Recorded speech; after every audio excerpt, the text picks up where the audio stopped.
Assalamualaikum warahmatullahi wabarakatuh. Video ini akan membahas topik terakhir dari series membuat konten edukasi digital dengan Lectora.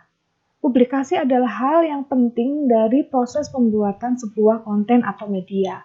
Pada video kali ini, saya akan sharing bagaimana kita menggunakan Lectora untuk mempublish konten yang sudah kita buat di video sebelumnya. Pada Lectora, konten bisa dipublish dengan dua cara, offline dan juga online. Untuk offline, artinya konten atau media ini akan berformat exe sehingga memungkinkan dijalankan di PC atau laptop tanpa harus menginstal apapun. Sedangkan untuk online, ada beberapa format, tetapi yang akan saya bahas adalah HTML5 dan juga SCOM.